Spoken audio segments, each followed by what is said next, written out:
6 বছরের সময় যখন মাটা মারা যায়, ডাইকা যখন বুকে নিয়ে এই কথা বলে মারা যায়, মুহাম্মদ কুল্লু হাইয়িন মাইয়িতুন, প্রত্যেক জীবিতকে মরতে হবে, কুল্লু জাদিদিন বাল, প্রত্যেক নতুনকে পুরান হইতে হবে। বিদায় বেটা আমি চললাম বইলা চরের ভিতরে জানটা যখন দিয়া দিছেন, হায় হায় আমার মনে হয় আল্লাহ কি করে সইছেন জানি না, এই 6 বছরের ছেলে মার বুকের উপরে উঠা মনেই না কত চিৎকার দিছে। এখানে গেলে এরকমই দৃশ্য ভাসে, মনে হয় যে ছেলেটা চিৎকার দিতেছিল আম্মা আম্মা, বাবাও নাই তুও নাই, একটা ভাইও নাই একটা বোনও নাই, কোথায় চলে গেলি?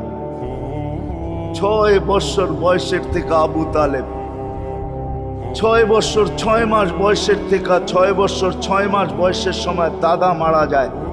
আবু তালেব 50 বছর 6 মাস 10 দিন, যেদিন আল্লাহ রসুলের বয়স 44 বছর 10 দিন বাতিজাকে সিনায় রাইখা পাচ্ছেন, সিনায় রাইখা। ভালোবাসা এতটুকু দিয়েছেন দুনিয়ার কেউ দিতে পারবে না। আমার বিশ্বাস, আমার মন বলে রবের পরে যদি কেউ মুহাম্মদুর রাসূলুল্লাহকে ভালোবাসা থাকে, তাহলে আবু তালেব ব্যতীত দ্বিতীয় কোনো ব্যক্তি আমি পাই না। আমার বিবেক বলে, আমার বুদ্ধি বলে, আমার ইতিহাসের পাতা বলে আবু তালেবের চেয়ে বেশি ভালো কেউ বাসতেন। আপনারা আবু তালেবকে চিনেন না? মক্কায় যার উপরে আঙ্গুল উঠানের কোনো ব্যক্তি ছিল না। মক্কা ভূখণ্ডে, আরব ভূখণ্ডে, মক্কা তো দূরের কথা, আরব ভূখণ্ডে কেউ যার উপরে আঙ্গুল উঠানের ক্ষমতা ছিল না। খারাপ দৃষ্টিতে যদি আঙ্গুল উঠাইতো তো পাঞ্জার থেকে সাথে সাথে পৃথক হয়ে যেত। এরকম ব্যক্তিত্বের মালিক। 4টা বৎসর বাতিজার ভালোবাসায় পাতা চাবাইছে, অবরুদ্ধ জীবন কাটাইছে। বলে আমাকে জিজ্ঞাসা, অবরুদ্ধ জীবন। আবু তালেবকে অবরুদ্ধ করবে মক্কায় কোনো ব্যক্তি? মক্কার মাটি এরকম সন্তান জন্ম দেয় নাই, প্রশ্নই উঠে না। ইতিহাস আমাকে বলে আবু তালেব 4 বছর পাতা চাবাইছেন, অবরুদ্ধ জীবন কাটাইছেন, শুধু বাতিজার দিকে দেখা। যতদিন পর্যন্ত জীবিত ছিল, ইতিহাস বলে মক্কার কাফেররা আল্লাহ রসুলকে শারীরিক কষ্ট দেওয়ার সাহস করেন নাই। সবাই যখন বিছনায় ছিলেন তখনও না, মৃত্যু শয্যায় যখন কাতরাইতে ছিল তখনও কেউ সাহস করে নাই। বলছে এই শরীরে যতক্ষণ পর্যন্ত রূহ আছে, যদি বাতিজাকে শারীরিক কষ্ট দেয়, চাই সেটা একটা পাথরের কণা হোক, আবু তালেব জীবিত হয়ে উঠবে আর পাথর মারবে না আমাদের গায়ে। জিজ্ঞাসা করবে এটা কোন পাহাড়ের, ওই পাহাড় উঠায় নিয়ে আস, মার ওর মাথায়, আমার বাতিজার গায়ে পাথরের কণা। এতটুকু ব্যক্তিত্ব, 4 বৎসর পাথরের পাতা যা। ভালোবাসা যদি শুধু ভালোবাসাই থাকে, তাহলে আবু তালেবের চেয়ে কেউ ভালোবাসা দেখাইতে পারে না দুনিয়ায়। হায়, এই জন্যই তো আল্লাহ রসুল, যার ইশারা পাইলে ভাগ্য খোলে, ইশারা পাইলে, অথচ যার ঘুম 6 বৎসর 6 মাস বয়সের বাচ্চা, যে মাকে হারায় ফেলছে, বাবাকে হারায় ফেলছে, না একটা ভাই ছিল, না একটা বোন ছিল, না আপনজন ছিল, দুজাহানের বাদশাহ যিনি, যাকে তৈরি না করলে আল্লাহ কিছুই করতেন। আল্লাহ আদম আলাইহিস সালামকে বলছিলেন, লাউলাহু লামা খালাকতুকা ইয়া আদম, আদম ইনি না হইলে তোমার অস্তিত্ব হতো না। তোমার অস্তিত্ব কেন, কিছুই হইতো না। কোরআন তো আমাকে বুঝায়, ওয়ামা আরসালনাকা ইল্লা রাহমাতাল লিল আলামিন। এই আয়াত আমাকে বুঝায় আল্লাহর রসুলের রহমতের কোষ্ঠী পাথরে মনে হয় আরশও তৈরি হয়েছে, কুরসিও তৈরি হয়েছে, এর ছোঁয়ায় তৈরি হয়েছে। রসুলকে আল্লাহ রহমত বানাইছেন, এক কোষ্ঠী পাথর, এক পাথর, পরশ পাথর, যার ছোঁয়া দিছেন আর তৈরি হয়েছে, ছোঁয়া দিছেন আর তৈরি হয়েছে। তৈরি যখন সব শেষ, তখন আল্লাহ ঘোষণা দিছেন, ওমা আরসালনাকা ইল্লা রাহমাতাল লিল আলামিন। সমগ্র জগতের জন্য আপনি রহমত। ওই মুহাম্মদুর রাসূলুল্লাহর ইঙ্গিত পাইলে ভাগ্য খুলতো, ইঙ্গিত। আবু তালেবের বুকে তো আল্লাহ রসুলের রাত্র কাটছে। ইতিহাস আমাকে বলে, আমার বিবেক বলে, আমার বুদ্ধি বলে, আমার বিদ্যা বলে, আল্লাহ রসুল গুলশাবকে ইশারা করছেন, সে মরাটা জীবিত হইয়া চিৎকার দিতে দেরি করে না, লাব্বাইক ওয়া সাদাইক ইয়া যাইনা ওয়াফা ইয়াউমিল কিয়ামা। সব বলতেছিল দোজাহানের বাদশাহ ইশারা করতে দেরি, আমার ভাগ্য খুলতে দেরি হয় নাই। কিয়ামত পর্যন্তর জন্য আমার ভাগ্য খোলা গেছে। আল্লাহর রাসূল বলছে, এত সুন্দর আরবি বলিস, শিখলি তো শিখলি কোত্থেকে? তোকে কিছু আরো জিজ্ঞাসা করি, লিমান তাবুদ, ইবাদত কার করিস? তো গুইসাব বলতেছে ফিস সামাই আরশুহু, ইবাদত তো ওনার করি যার আকাশে আরশ, ওয়াফিল আরদি সুলতানুহু, জমিনে যার রাজত্ব, ওয়াফিল বাহরি সাবিলুহু, সমুদ্রের ভিতরে যার রাস্তা, ওয়াফিল জান্নাতি রহমাতুহু, জান্নাতের ভিতরে যার রহমত, ওয়াফিল নারি ইকাবুহু, জাহান্নামের ভিতরে যার শাস্তি। বলছে মান আনা, আমি কে? বল না। তো বলছে আনতা রাসূল রাব্বিল আলামিন, আপনি সমগ্র জগতের রবের রাসূল, খাতামান নবিয়্যিন, আপনার পরে আর কোন নবী আসবে না, আপনি নবুয়তের ঘরের তালা, এই ঘরে আর কেউ ঢুকবেও না, আর কেউ বাহির হবে না, আপনি সর্বশেষ নবী। মান আমানা বিকা ফাজ, যে আপনার গোলাম হবে, আপনার অনুগত্য হবে, শুধু ভালোবাসবে না, আপনার অনুগত্য হবে, তার কপাল আমার মতো খোলা যাবে। ওমান কাযিবা খাবা ওয়া খাসির, যার ইঙ্গিত পাইলে ভাগ্য খোলে। হায় হায়, যার শরীরে টাচ লাগলে ভাগ্য খোলে। আল্লাহ রসুল জুমার নামাজ পড়াইতেন খেজুর গাছের উপরে পিঠ লাগায়া। ওই সময় মেম্বর ছিল না, কে জানি কোত্থেকে মেম্বরের প্রযুক্তি শিখা আসছে। আইসা বলছে, ইয়া রাসূলুল্লাহ, মেম্বর বানায়া দেই। আর কতদিন দাঁড়ায় দাঁড়ায় খুতবা দিবেন? মেম্বরে উঠবেন, বসবেন, খুতবা দিবেন। তো মেম্বর যখন বানায়া দিছে, আল্লাহ রসুলেরও পছন্দ হয়েছে, দাঁড়ায় দাঁড়ায় আর কতদিন খুতবা দিব? মেম্বরে পা রাখতে দেরি, শুকনা খেজুর গাছ বাচ্চার মতো কাঁদতে দেরি করে নাই। শুধু কাঁদে নাই, সে তো বলতেও ছিল মনে হয় আমার কাছে যে শুধু কাঁদে নাই, বিলাপ করতেছিল সে, কোত্থেকে এই ব্যক্তি আসলো, সে কোত্থেকেই মেম্বরের প্রযুক্তি পাইল, আর মেম্বরই বা কোত্থেকে বানাইলো, আমাকে বঞ্চিত করলো তো করলো কেন? আল্লাহর রসুল তার কান্নার আওয়াজে নিচে নেমে আসছেন, হাত বুলাইতেছিলেন, সান্ত্বনা দিতেছিলেন, তোকে ছোঁয়া দিতে থাকবো, পায়ের নিচে রেখা দিব, তোর গায়ে ছোঁয়া দিয়া মেম্বরে উঠবো। আল্লাহর রসুল শান্ত করতে পারেন নাই। সর্বশেষ যখন বলছেন, তোকে জান্নাতে নিয়ে যাব, তুই দুনিয়া আমাকে খেজুর খাওয়াইতে পারিস না, জান্নাতে নিয়ে যাব, তুই জান্নাতে খেজুর দিবি, আমি মন বড়া খাবো। তখন যে তার কান্না ঠান্ডা হয়েছে। মেরে দোস্ত, যার ছোঁয়া লাগলে ভাগ্য খোলে। আবু তালেব তো বুকে ঘুমাই, মুহাম্মদুর রাসূলুল্লাহ তো আবু তালেবের বুকে ঘুমাইতেন। শুধু ছোঁয়া না, যাকে কাছের থেকে দেখলে ভাগ্য খোলে। আল্লাহ রসুল ঘুমায় আছে, জাবের রাদিয়াল্লাহু তাআলা আনহু পাহারা দিতেছেন। দূরের থেকে একটা গাছ মানুষের মতো হাঁটতে হাঁটতে আসতেছিল, মাথার কাছে দাঁড়াইছে। দীর্ঘক্ষণ দাঁড়ানোর পরে চলে যায়, নিজের গায়ে জায়গায় লেগে গেছে। ঘুমের থেকে যখন উঠছেন তো বলতেছিলেন, ইয়া রাসূলুল্লাহ, জাদু দেখলাম। কয় কিসের জাদু? কই গাছটা দূর থেকে আসলো, মানুষের মতো হাঁটতে হাঁটতে আপনার মাথার কাছে দাঁড়াইলো। দীর্ঘক্ষণ দাঁড়ানোর পর আবার চলে যায়, নিজের জায়গায় লেগে গেল। মনেই হয় না সে একবার উঠে হাঁটছিল। আল্লাহর রসুল হাসতেছিল আর বলতেছিল, ও দূর থেকে আমাকে দেখতেছিল, ওর মন ভরতেছিল না। ও আল্লাহর কাছে দোয়া করছে, আল্লাহ তোমার হাবিব এত কাছে, আমি এত দূরে, একটু অনুমতি দাও না, মাথার কাছে যায় একটু মন বেড়া দেখি। হায় হায় হায় হায় হায়, ভালোবাসার জায়গায় ভালোবাসা থাকলে চলবে না, ওই দিকে নিয়ে যাইতেছি, লম্বা কথা হবে না। কেন না, আমার মেমোরি, আমার আইসি অনেক আগেই বন্ধ হয়ে গেছে, আমাকে 10টার আগে বসাইতে হবে, তাহলে আমার আইসি ওপেন থাকবে। 10টা বেজে গেল, এরপরে এটা অফ হয়ে যাবে, এটা আর খোলা যাবে না। এই জন্য লম্বা করা যাবে না, শর্টের ভিতরে। কিন্তু সিরাত এই জন্য বুঝাইতেছি আপনাদেরকে, সিরাত যদি না হইতো, এই হিটিং আমাকে দায়িত্ব দিতেছে যে আমি সিরাত প্রয়োজন কেন এটা বুঝাই।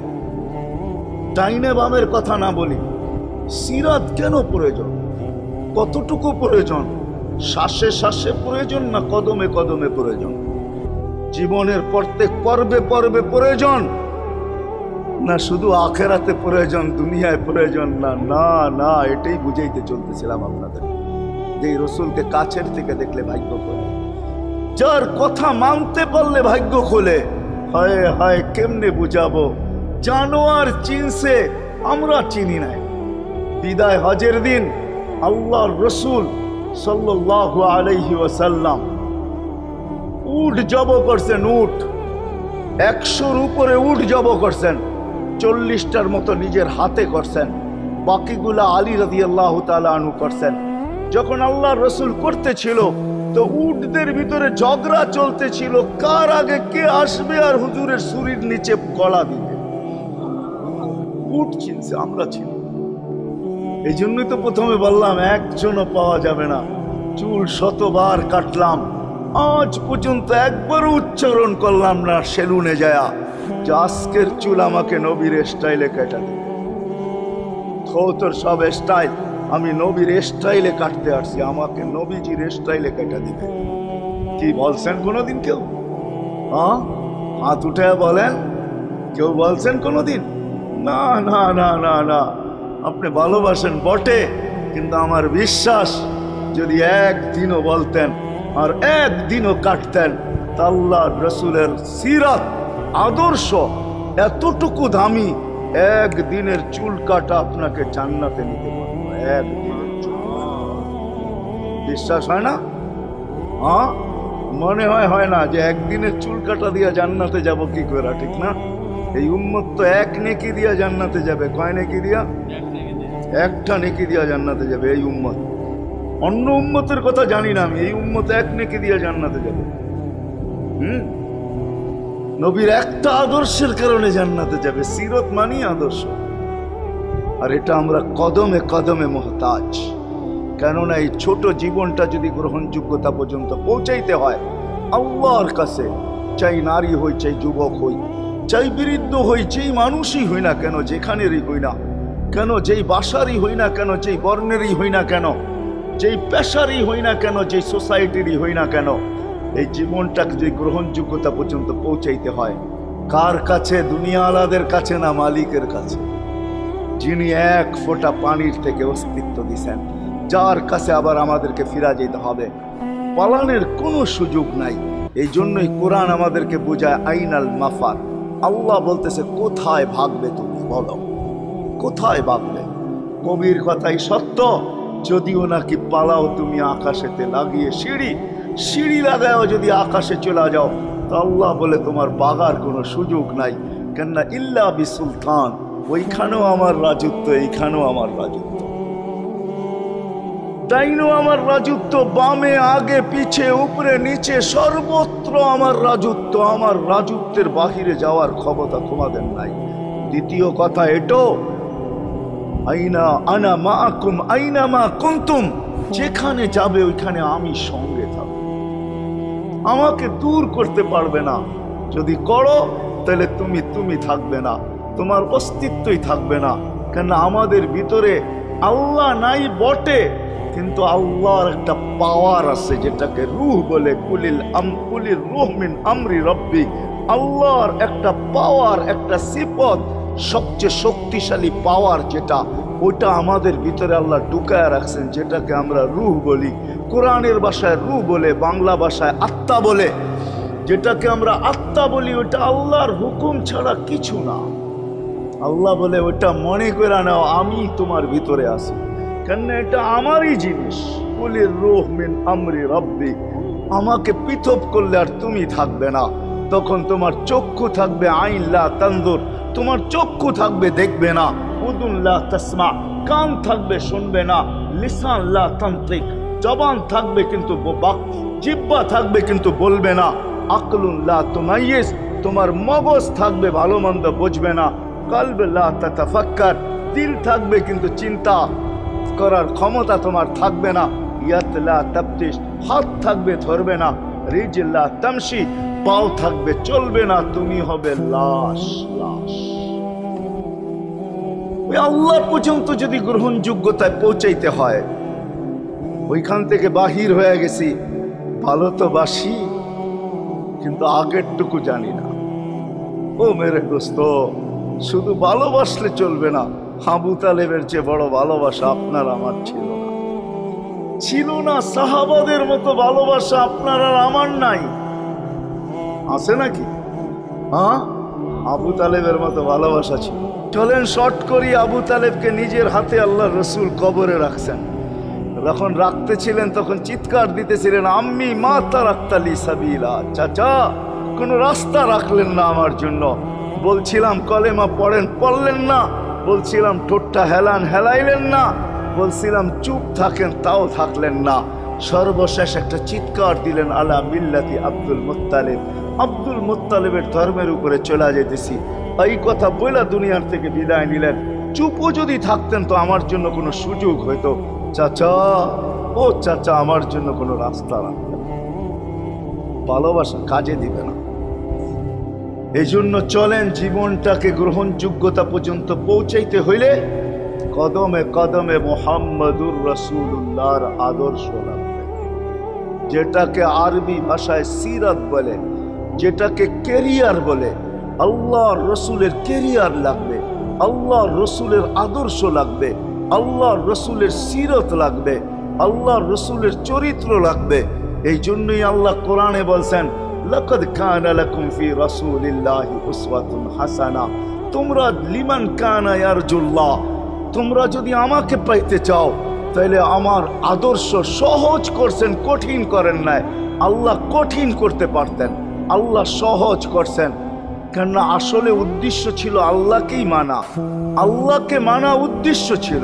কিন্তু আল্লাহকে চোখে দেখা যায় না, মানবে তো মানবে কি করে? আল্লাহর কথা শোনা যায় না, তো আল্লাহকে মানবে তো মানবে কি করে? আল্লাহকে তো দেখা যায় না, আল্লাহকে তো আল্লাহর কথা শোনা যায় না, আল্লাহকে ধ্যান ধারণায় আনা যায় না, কোনো ধ্যান ধারণার ভিতরে আনা যায় না যে আল্লাহর আকৃতি এরকম। আল্লাহকে ধ্যান ধারণায় আনা যায় না, বর্ণনা দিয়া শেষ করা যায় না। আল্লাহর বর্ণনা দিয়ে কেউ শেষ করতে পারবে না। কোরআন বড় কিছু আমাদেরকে বুঝাইছেন, অনেক বুঝাইছেন যে আল্লাহর বর্ণনা দিয়ে শেষ করা যাবে না। আল্লাহ শুধু আল্লাহ না, 99 নাম দেখলেই বোঝা যায় যে আল্লাহকে। আল্লাহ শুধু আল্লাহ না, আল্লাহ 99টা পদের অধিকারী। বিদায় আল্লাহ ধরা ছোঁয়ার বাহিরে আল্লাহ মানুষ প্রশ্ন করতে পারে, আপনাকে মানবো তো মানবো কি কইরা, পাবো তো পাবো কি কইরা? তো আল্লাহ আসান করছেন যে আমার নবীর আদর্শের ভিতরে আমি লুকায়িত আছি। ফুলের ভিতরে যেরকম ঘেরান লুকায়িত থাকে, আমার নবীর আদর্শের ভিতরে আমি লুকায়িত। নবীর আদর্শ মানতে থাকবে, আমাকে পাইতে থাকবে। এই জন্যই রাসূলুল্লাহর আদর্শ দরকার, সিরাত দরকার, কেরিয়ার দরকার। আর কেন আপনি আদর্শ মানবেন না? জীবনটাই তো আপনার জন্য আমার জন্য ছিল, ঠিক না? চোখের পানি ছিল তো আপনার জন্য, চিৎকার ছিল তো আপনার জন্য, রাত ছিল তো আপনার আমার জন্য, দিন ছিল তো আপনার আমার জন্য। দুনিয়ার কোনো মুহূর্ত নাই যেখানে যে আপনাকে আমাকে ভুলে গেছেন, এমন কোনো মুহূর্ত নাই। আরশে যাইও আপনাকে আমাকে ভুলেন নাই। যখন আরশে গেছে আমার বিবেক বলে ওইখানে হারায়া যাওয়া দরকার ছিল। মুসা আলাইহিস সালামকে আল্লাহ আরশ থেকে নিজেকে দেখানোর জন্য তাজাল্লি দিছেন। শুধু তাজাল্লি, আকৃতি না, তাজাল্লি দিছেন। 40 দিন বেহুশ ছিলেন, 40 দিন, 40 দিন। অথচ বন্ধু দুইজনে পাশাপাশি বসা, কাবা কাউসাইনি আও আদনা ফাদানা ফাতাদাল্লা ফাআওহা ইলা আবদিহি মা আওহা, পাশাপাশি বসা আছেন।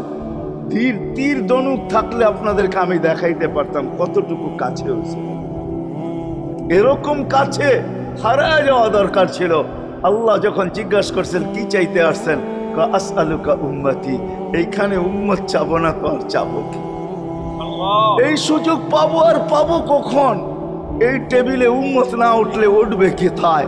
এরকম কাছে হব তো হব কখন? এত কাছে পাবো তো পাবো কখন?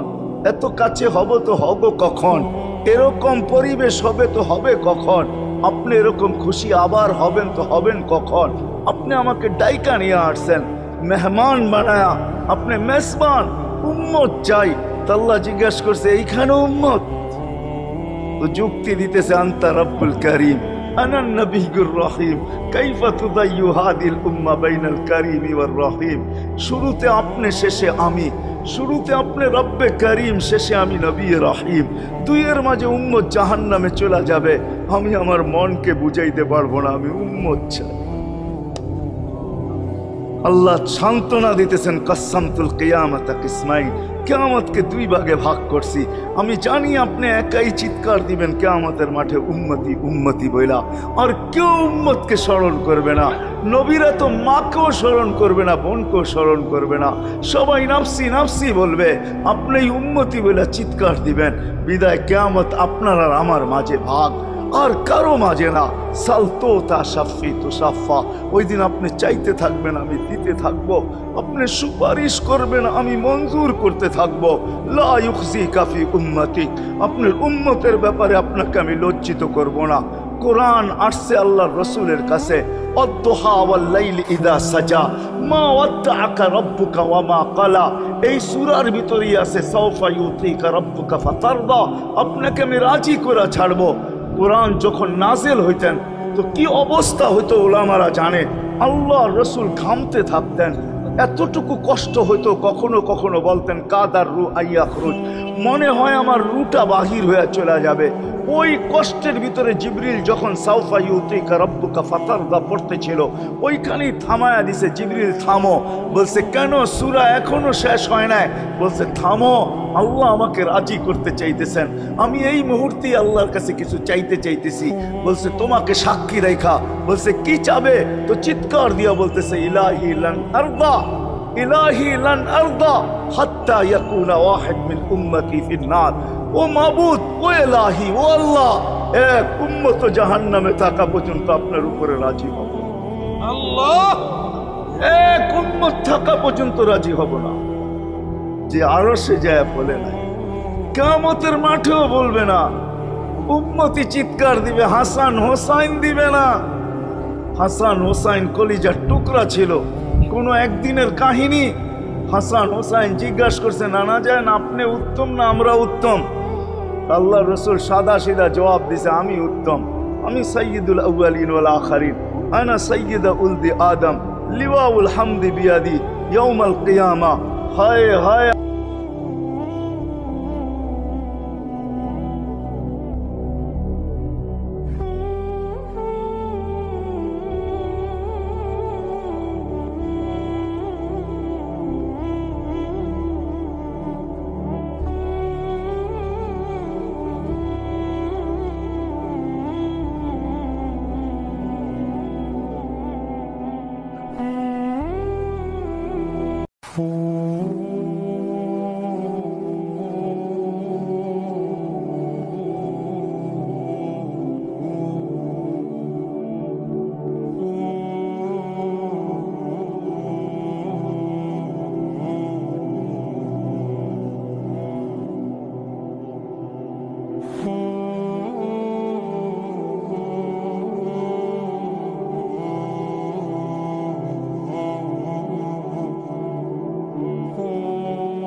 को